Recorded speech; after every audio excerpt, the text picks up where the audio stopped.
Hello, my name is Lul Muohamud, and I am first and foremost a proud Somali American Muslim woman, and I am a proud American. To first share a little bit about myself, as you've just recognized through that long list of identities I hold proudly, I am an American. And in these last few weeks, we as citizens of this country have seen trauma after trauma, tragedy after tragedy, and aching stories of pain, loss, and violence. Violence is unfortunately a part of our everyday lives, whether we know it or not. This does not mean you have to be the direct victim of an abhorrent act of violence. But if you are connected to that person, connected to that community, that neighborhood, that family, that bloodline, that nationality, you feel the pain of that violence. I've come to learn more about the nature of violence, what it does to a person, what it does to a family, what it does to a community, and what it does to humanity. Like many, my first instances with violence was when I was extremely young. Seeing and hearing stories of survivors and those who are not blessed with the opportunity to survive, I was shaken, I was moved, I was fearful, and I was grateful. Gratitude is an interesting aspect when we talk about violence and what it means and what it does. But I want to make clear that gratitude comes from the understanding that within us all, within members of our common and shared humanity, that every glimmer of hope should leave us grateful. Once again, my name is Lul Muohamud, and I am the executive director of the Person Center. We're a small nonprofit based in Washington, D.C., and we serve African immigrant and refugee survivors of domestic and sexual violence. In my line of work, I'm not only hearing troubling and terrible stories of violence, of pain, of trauma, of tragedy, but what I see in these stories is the desire for change and the yearning for hope. As you've seen through the many speakers before me and the speakers to come after me, there is a yearning for hope. Yes, that yearning of hope can be cloaked in a rage, a frustration, a deep sadness, but underneath that is a yearning for hope. In my line of work with the Person Center, every story, I see how trauma and pain quakes off of the body of a survivor. I see how a mother talks of losing a child to gun violence,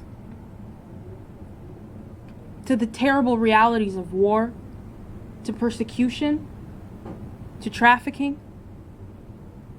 I hear in her voice the very pain that struck her. If I can take you all back to the first time you heard or experienced a great tragedy, we all react the same. Our brain takes over, fear shuts us down. We're worried about what's happening in the moment. We don't know what's going on all at once. But when the dust settles, the tragedy is upon us. The destruction that lies in its wake is before us. We all come down to the same emotion. Something needs to change. That is the call of every mass movement here in the U.S. and abroad. the need for change. It is part of who we are. When we see tragedy, when we see calamity, when we see catastrophes of all kinds, we begin to yearn for change. Whether that means moving away from the thing that hurts you, whether that means talking through the pain and finding resolve within yourself, or whether that means standing on a pulpit, sharing your agony with those who hold it with you and pushing those around you towards change. The tragedy that unfolded in Buffalo stopped me in my tracks, as I can imagine many of you felt that day. Senseless violence is supposed to stop us in our tracks. It is supposed to send a jolt of frustration and fear and anger and confusion into every single one of us. But what makes a difference is when we decide never again. But never again is not just a statement to share, whether it's on social media, with your direct loved ones, in conversation. Never again is an action. It is recognition of the need to change. The survivors that I deal with on a daily basis, that I speak to, that I cry with, that I learn from, they never lose this resolve for change. They know it may be far, but it is not out of reach. They know that it is grand, but it is not something that they cannot create. And they know that based off of everything else that they have experienced, if they were able to survive that, they are more than capable of making change. The responsibility to make change is upon us all. But most importantly, on those who hold the responsibility to care for the well-being and safety and the quality of life of every single American and every single human being that inhabits this planet today, tomorrow, and into the future. I remember where I was and what I was doing when I heard of the mass shooting in Uvalde, Texas. 10 years ago, almost 10 years ago, Sandy Hook Elementary experienced a mass shooting of that same nature. I was 14 years old. I was in high school, just starting off, and I will never forget how I could barely move, and my eyes were set on the classroom door. I couldn't help but think, what were those children feeling? And what could have been done? What could have changed? My instinct, from a place of fear and sadness, was to ask, what could have changed? I couldn't help but feel the same trauma and pain when I heard of those children being gunned down in their classroom. I had felt that pain before. I didn't really know why. Maybe I was too young to understand. But I do now. What happened in Uvalde, Texas? What happened in Newtown, Connecticut? What happened in Buffalo? What happens across this country is not something that I only heard of when it started happening here and around me. I'm the proud daughter of immigrants from the country of Somalia. You've probably heard of that country, and probably not for the best reasons. We've experienced civil war. We've experienced the tragedy of mass death. And we know the devastation that guns of that caliber can have on the human body, on a child's body. Many people around the world know that exact feeling, including people I love, people I loved. So what we need to understand is, although it may be new to the United States, it is not new to humanity.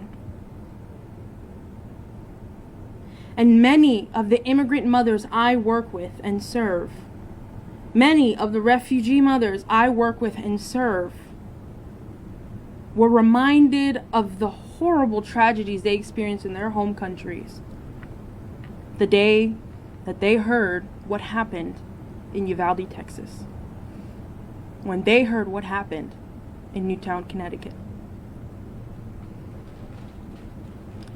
Well, as we celebrate the Juneteenth holiday today, as we reflect on the history of this country, what we realize is some of the tragedies we are experiencing now are not new. They are unfortunately part of a pattern, a systemic pattern of mass violence and mass death, particularly among minority communities, both here and abroad. And in that spirit of reflection, it's time for us to take a second and think. All right, how we doing? We are in a crisis, not only here in America, but around the world. We're in a public safety crisis, and we are in a global trauma crisis. But before I go over the history of gun violence or the impact of this epidemic on the lives of everyday Americans, I want to bring your attention to one day this year. One day not too long from today, because I want to walk you through a snapshot of a single day in the United States. May 5th, 2022, in Albany, Georgia, Shenna Tanea Williams was shot and killed by her boyfriend. Shania was 39 years old. May 5th, 2022, in Conover, North Carolina, Tanikia Hodges was shot and killed by her husband. Tanikia was 48 years old. May 5th, 2022, in Kinston, North Carolina, Ruby Louise Cox and her son were shot and killed by her grandson in their home. Ruby was 78 years old. May 5th, 2022, in Maple Heights, Ohio, Carolyn Williams was shot and killed by her son in her home. Carolyn was 66 years old. May 5th, 2022, in Lawrenceville, Georgia, Bridget Pearl Brooks Mack and her son-in-law were shot and killed by her husband in her home. Bridget was 61 years old. Her son-in-law, Jeremy Santos, was 36 years old. May 5th, 2022, in Memphis, Tennessee, Jakinsia Armstrong and her grandmother were shot by her boyfriend in her home. Jakinsia died on the scene. Jakinsia was 22 years old.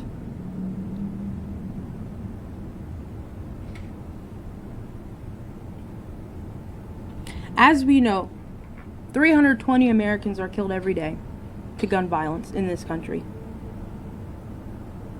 And all I listed was 6. 6 instances of death through gun violence in this country happening simultaneously in one day. But what I want to turn your attention to is that every one of these targeted victims was a black woman. A mother, a grandmother, a sister, an aunt, a friend, a human being. This daily death toll is steep. Steeper than we can wrap our minds around. But for each life lost, a life is changed. We always talk of the way one person armed with a gun can take lives of so many in so little time. The tragedy of that reality, which shakes us all to our core, as it absolutely should. But when the dust is settled, and the headlines change, as they always do, when we retreat to our homes from the streets in protest, a family, a person touched by the death of another victim, must sit in a new silence as they reckon with the aching feeling of incompletion. The feeling that a part of you has truly gone missing. Just as we talk about the infinite possibilities of harm when one person is armed with a gun, we must talk about how that one life taken could have bettered and impacted the lives of so many. We need to reevaluate the value we put on human life. The inherent value that human life carries. We never truly know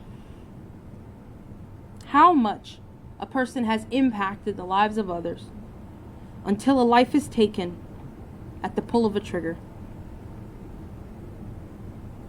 We don't stop and think how that one person killed has touched, loved upon, cared for,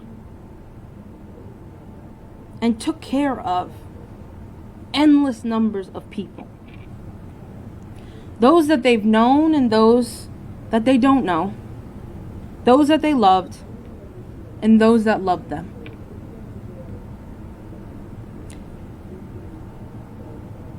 It is truly of the essence for every single one of us to value the meaning of a single life.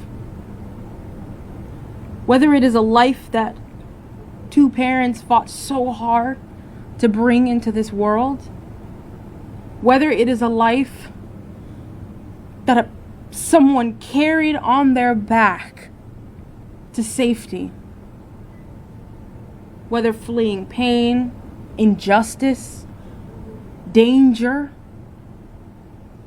or searching for a new life as strangers, as neighbors, as classmates, as colleagues, to look at one another with the inherent value we carry.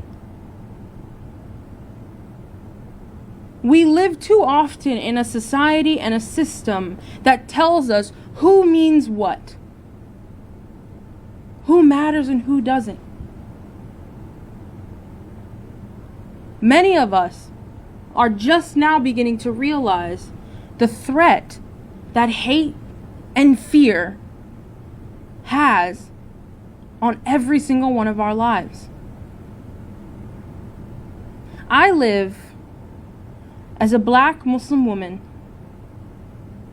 every single day. Proudly at that.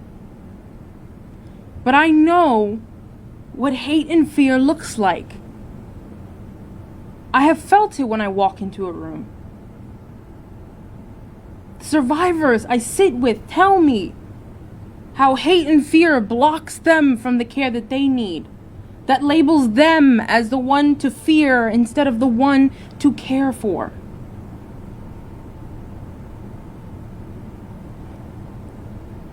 And when I think about the lives lost in Buffalo, I remember the Charleston 9.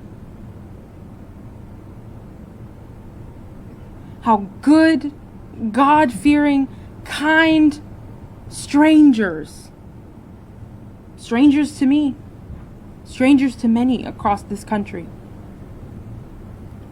how their lives were taken because of hate and fear blocking the ability to see us as what we truly are, human beings.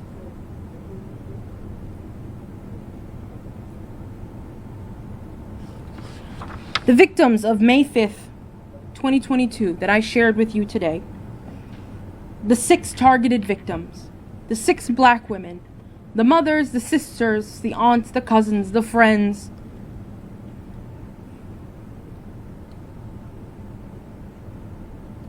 I chose to highlight their stories because they weren't killed by a stranger harboring hate and fear. I wanted to show you the unfortunately diverse cases of gun violence and murder that happens across this country and is fueled by the access to weapons across this country.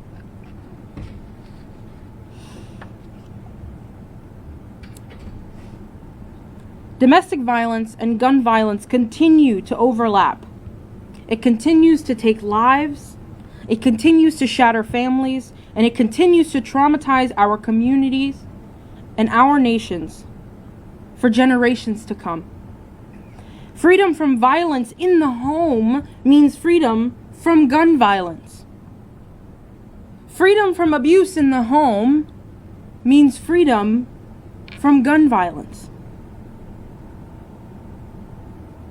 Freedom to keep one argument from ending with the firing of a single or multiple shots.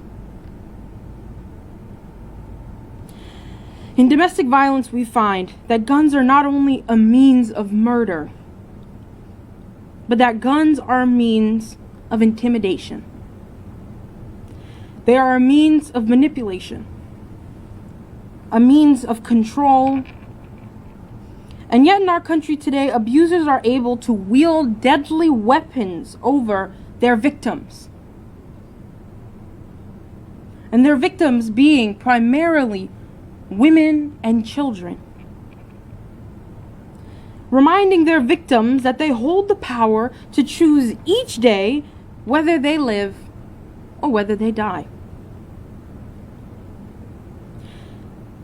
Victims of domestic violence, due to the unfettered access to guns, are subjected to a life under terrorism. Armed by the ideology of guns for all, domestic violence in the United States shows us that our upholding of guns for all means power for some and fear for all.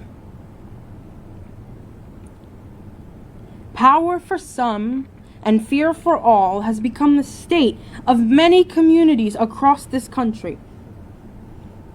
And in reality, it is the state of many around the world.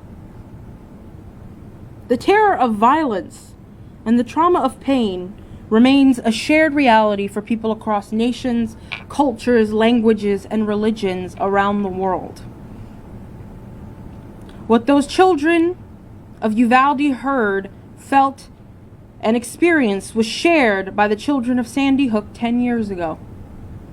What the children of Sandy Hook heard, felt, and experienced is shared by the children of Iraq, of Afghanistan, of Syria, of Tigray,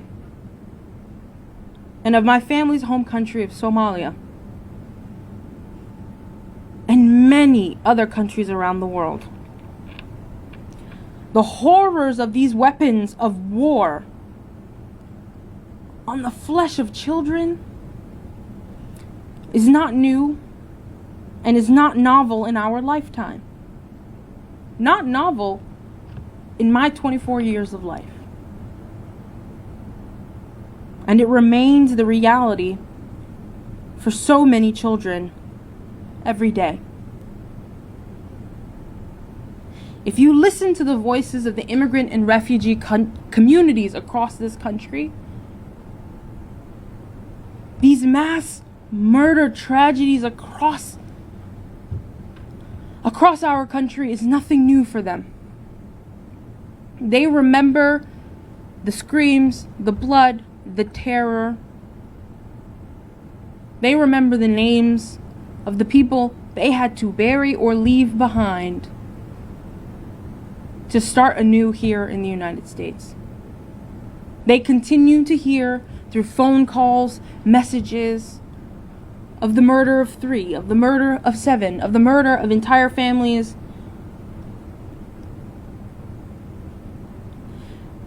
And so, with that, I want every single one of you to realize that we are in the middle of a global crisis. And I believe as an American that the United States can lead the way in ending gun violence to this extreme and removing the terror that individuals live with here in the US and abroad. When our global norm has become the established fear in the hearts of women and children, it is due time for us to take responsibility and reconsider the state of the world and our role in it. Gun violence is preventable. That is an unshakable truth. And when gun violence becomes a mechanism for the mass death of our children, we must take pause and once again make change. When gun violence, death by bullet, becomes the leading cause of child death in the United States, we must take pause and make change. When pregnant women are more likely to die of homicide in the United States than pregnancy-related illness or conditions, we must take pause and make change. I want to take the time to share more of the most chilling and gut-wrenching realities of this country we call home. Brought to you by the research and information developed by the Education Fund to Stop Gun Violence and Everytown for Gun Safety Support Fund. Every month, an average of 70 women are shot and killed by an intimate partner. Guns and domestic violence remain a deadly combination. Nearly half of all women murdered in the United States are killed by a current or former intimate partner. And more than half of these intimate partner homicides are by firearm. Women are 5 times more likely to be murdered by an abusive partner when the abuser has access to a gun. 92% of all women killed with guns in high-income countries in 2015 were from the U.S. 2/3 of intimate partner homicide in the U.S. have victims killed with a gun. This translates to an average of 70 women shot and killed by an intimate partner every month in the United States.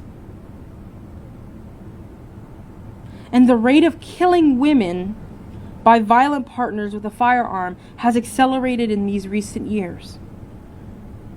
Over the 10-year period between 2008 and 2017, there was a reduction in intimate partner homicides of women involving weapons, except homicides by gun, which increased by 15%. Guns are also used with alarming frequency by abusers to injure victims and attempt to do so. Nearly 1 million women in the U.S. who are alive today have reported being shot or shot at by an intimate partner.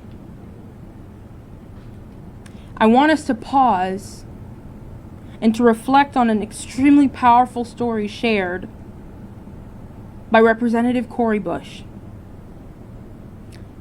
At the March for Our Lives rally, she shared the story of how, as a survivor of domestic violence, her abusive partner, in a small argument, decided to pull the trigger at her multiple times. She detailed excruciatingly the thoughts that flood her mind as she ran for her life in what seemed like the blink of an eye. This horrifying reality that Representative Cori Bush detailed is expected to continue to rise. More than 1 in 4 homicides in the United States are related to domestic violence. And the use of firearms in domestic violence situations increases the risk that there will be multiple deaths. Intimate partner homicide events often result in multiple victims, including the deaths of co-workers, friends, new dating partners, strangers, police officers, and children or family of the victim. Additionally, it is not uncommon for the perpetrator of the intimate partner homicide to also die by suicide. And as I said before, guns are used in domestic violence to also intimidate, manipulate, and coerce a victim. Even when a weapon is not discharged, abusers often use the mere presence of a gun in the home, in the bedroom, in an undisclosed location, to coerce, threaten, and terrorize the victims, which inflicts enormous psychological damage. As was mentioned by prior speakers, we are in a trauma crisis. We are traumatized in ways we know and ways that we do not know. The mere image of a gun changes the psychological and neurological chemistry and makeup of individuals around the world. Refugees with shell shock, veterans with shell shock, survivors of shootings in the classroom, all processing trauma every single day.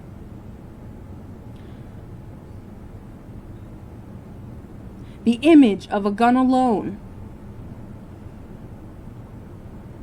has impact that we cannot quantify. Now, whether the victim is a woman, whether that victim is a black woman, whether that victim is a Muslim, an immigrant, a refugee, when a victim is black, when the victim is an immigrant, when the victim is a religious minority, it appears gun violence and its prevalence continues to rise. And those numbers continue to multiply when a victim is a member of the LGBTQ+ community, especially if the victim is a black trans woman in America. And the numbers, once again, continue to multiply when a victim also has a disability, whether physical or cognitive. Black and American Indian or Alaskan Native women are at a disproportionately high risk of homicide and intimate partner homicide as compared to women of other races and ethnicities.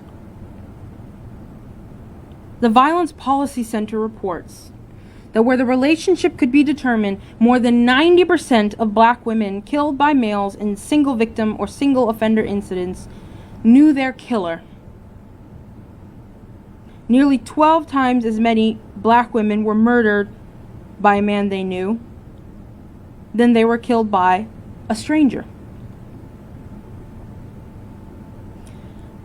Of black victims who knew their offenders, 60% were wives common law wives, ex-wives, or girlfriends of the offender. 94% of the homicides of black women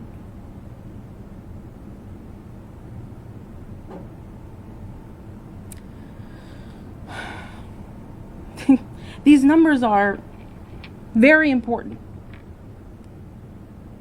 and they continue to inform our movement to end gun violence here in the United States and abroad. But with every number we hear, there is a name, there is a family, there is an endless network of people aching whenever they know that someone they loved was part of that statistic.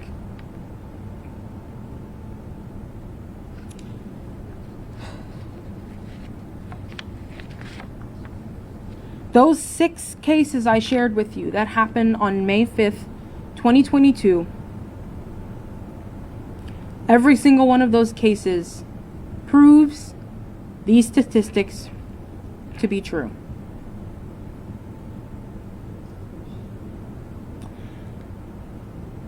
In 2020 alone, 4 black women and girls were murdered every single day in the United States. Just like everybody watching this, you can probably sit and think of 4 women in your life. 4 women that you love dearly. 4 little girls that you care for. For myself, I think of the 4 daughters that my parents raised.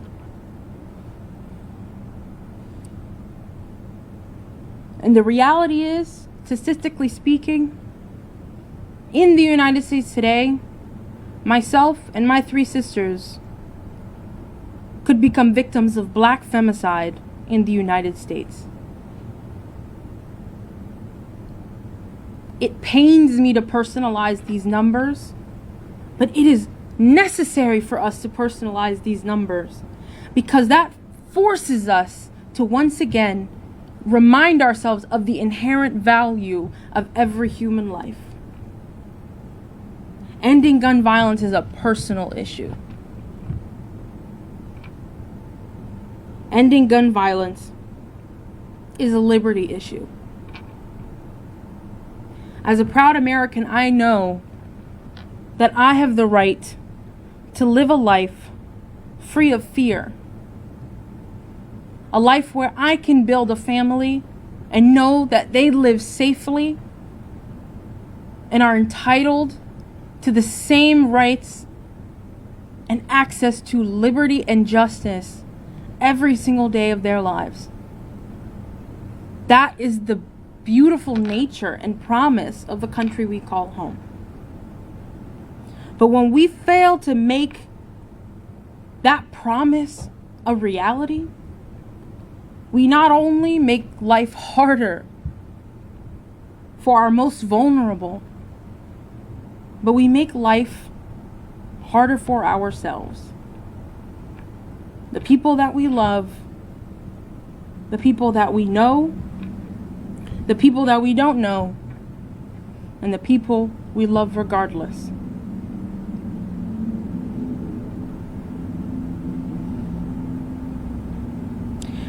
And when we think about how 4 black women and girls were murdered every single day in 2020 here in the United States,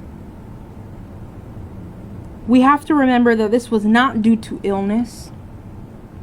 This is not due to starvation or poverty, although poverty takes lives every day in this country.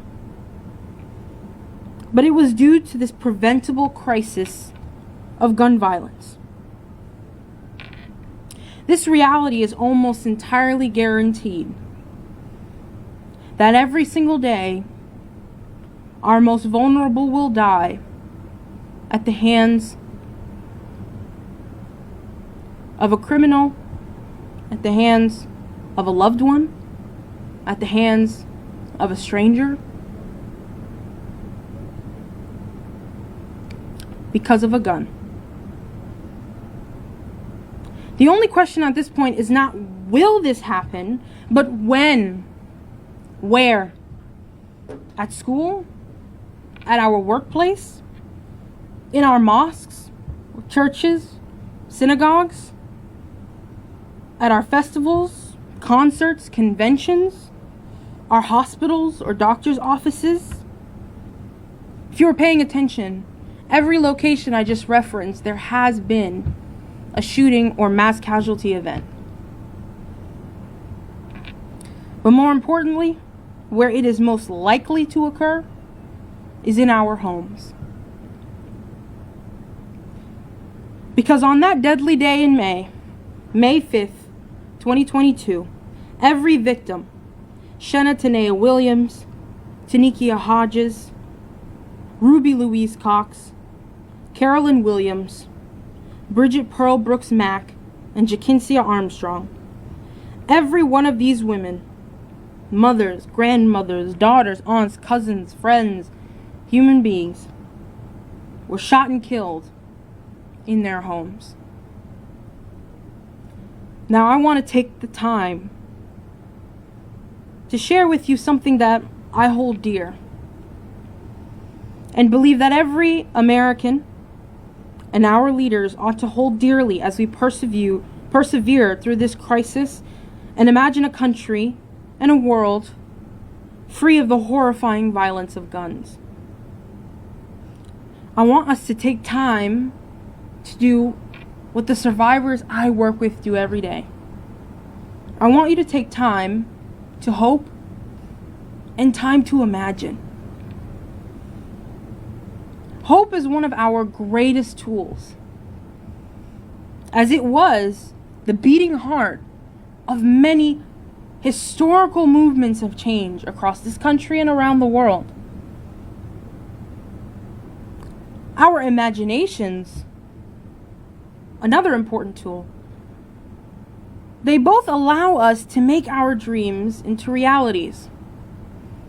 And I urge our leaders across this country and around the world to demystify the hope for peace and realize that a world free of violence and a world that functions on the principles of nonviolence is not a dream in the far horizon of our minds, that it is not an object of our subconsciousness, but that it can become a reality when we decide to make it so.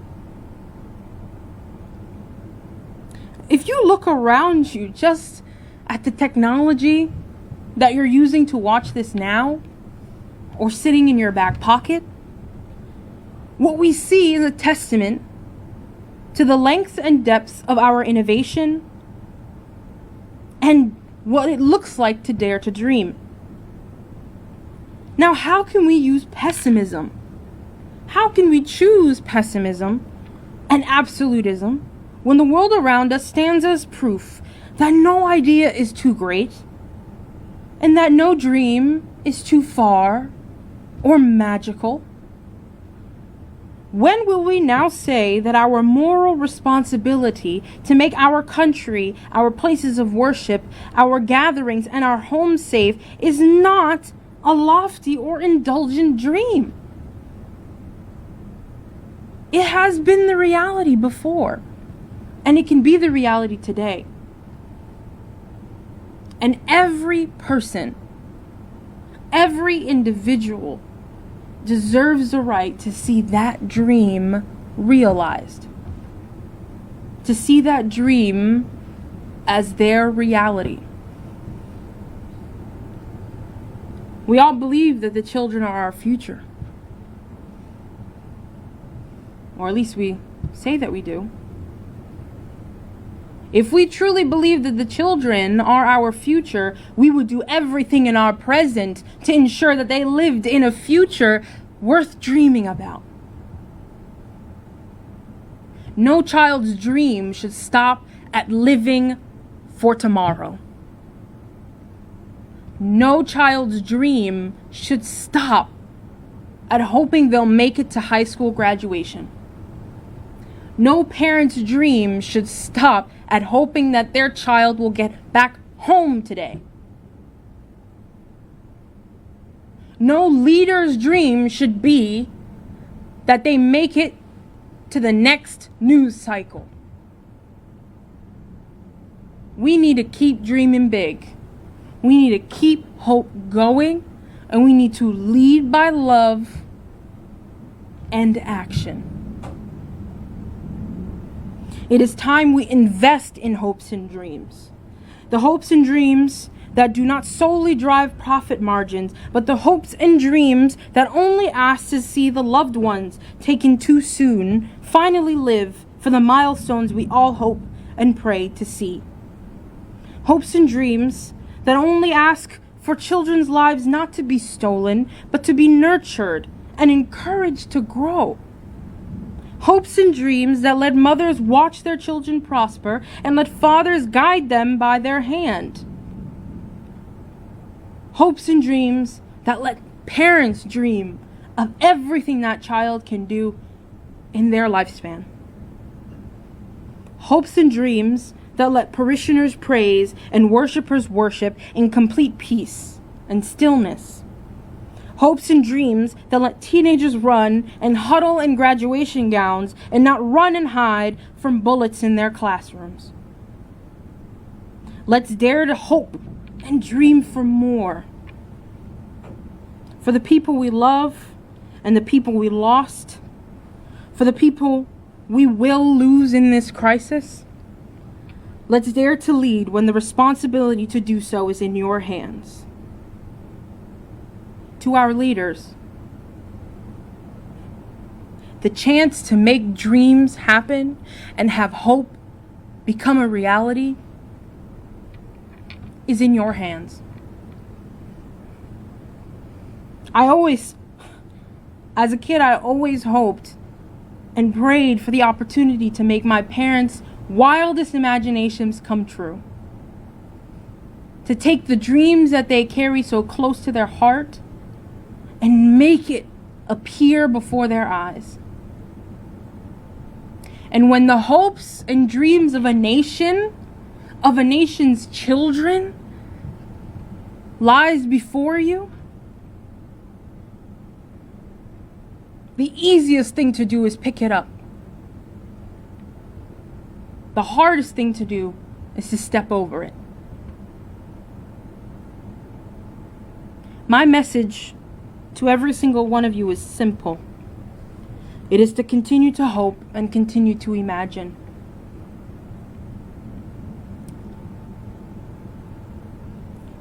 My prayer for our country is that we continue to see human life for what it is. A miracle that stands before us, and a treasure worth protecting, and the hopes and dreams of those before us realized. There are many things that can be done now, and in my capacity as the executive director of the Person Center, I will continue to work with our advocates, and I hope that you will join us in the call to end gun violence, beginning in our homes and moving out towards the rest of the world. And I hope as we continue to take on the traumas of tragedy, that we begin to take on the global trauma crisis. I hope that we make a priority today to care for the lives of those here with us as they grapple with the challenge of recognizing the loss of the lives now behind us. I hope that we can do everything that we can through action to strengthen our resolve and to strengthen our response to gun violence, to domestic violence, and to sexual violence in this country. There is much you can do as an advocate in your own community. Speak out when things are difficult. Share information on true, proper research and evidence, and let people know that these numbers matter. that these absolute facts, that violence continues to plague our families, our homes, and our communities, and our nation. Share that with everyone you know and get to work. And to our leaders, I ask that you look behind you, to your local leaders, to your friends and family, to the community that you have chosen to serve, the community that has granted you the privilege of serving them. Take their hopes, their imaginations and dreams, and make it a reality. Thank you.